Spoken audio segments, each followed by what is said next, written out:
The untold story of England's wildest teenage king. Born in 1442, he was a prince of the House of York, a rival bloodline locked in a bitter struggle for the English throne against the ruling House of Lancaster. This brutal civil conflict, known as the Wars of the Roses, would define his entire existence. By the tender age of 13, he was already the Earl of March, a title that thrust him into the heart of a kingdom tearing itself apart. Unlike other boys his age, his playground was the cutthroat world of medieval politics, where a single misstep meant not just failure but death. His youth was not one of chivalric tournaments and courtly games. It was a baptism by fire, forcing him to learn the art of war and survival before he had even grown a beard. The weight of his family's ambition rested squarely on his young shoulders, preparing him for a destiny far greater and more terrifying than he could have ever imagined. The world of this young royal was shattered when his father, Richard, Duke of York, was slain in the brutal Battle of Wakefield. The Yorkist cause, once a formidable challenge to the crown, now teetered on the brink of total annihilation. Its leader was dead, its armies were scattered, and its spirit was broken. In this moment of utter despair, all eyes turned to the Duke's heir, an 8-year-old boy named Edward. With a maturity that defied his years, Edward stepped out of his father's shadow, not as a grieving son, but as a warrior ready to lead. Backed by the immense power and political cunning of his cousin, Richard Neville, the infamous Earl of Warwick, also known as the Kingmaker, Edward marched on London.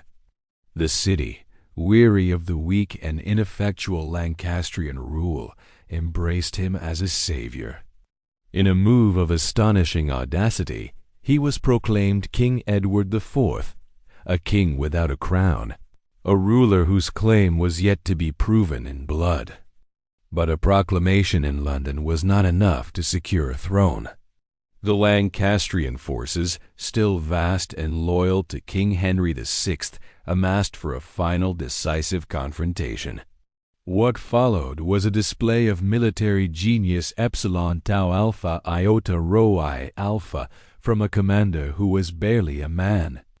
At the Battle of Mortimer's Cross, Edward turned a potential omen of defeat, a parhelion, or sundog, which cast the illusion of 3 suns in the sky, into a symbol of the Holy Trinity, inspiring his troops to a stunning victory.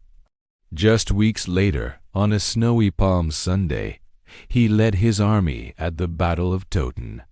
This was not just a battle. It was a human meat grinder, the largest and bloodiest conflict ever fought on English soil. Edward, towering over his men at an imposing 6'4", fought in the front lines, his personal bravery and charismatic leadership turning the tide. By sunset, the Lancastrian army was annihilated, and the throne was his. This teenage king, virtually undefeated in his lifetime, had secured his crown through unmatched tactical brilliance and sheer, unyielding will. His reign as a young king was anything but peaceful. He was a monarch in a divided land, constantly battling to consolidate his power against a backdrop of simmering rebellion and betrayal. For a time, England had 2 kings, Edward IV, ruling from London, and the deposed Henry VI, a captive pawn in the Game of Thrones. Yet, alongside this political turmoil, Edward cultivated a reputation for extravagance and charm. He was known for his indulgent lifestyle, his lavish court, and his legendary success with women. In an act of pure romantic recklessness, he secretly married a commoner, the beautiful widow Elizabeth Woodville, for love. This decision flew in the face of all political reason, infuriating his most powerful ally, the Kingmaker, who had been arranging a strategic marriage to a French princess. This single act of passion planted the seeds of a betrayal that would nearly cost him everything. The kingmaker, feeling slighted and his power undermined, turned against the king he had created.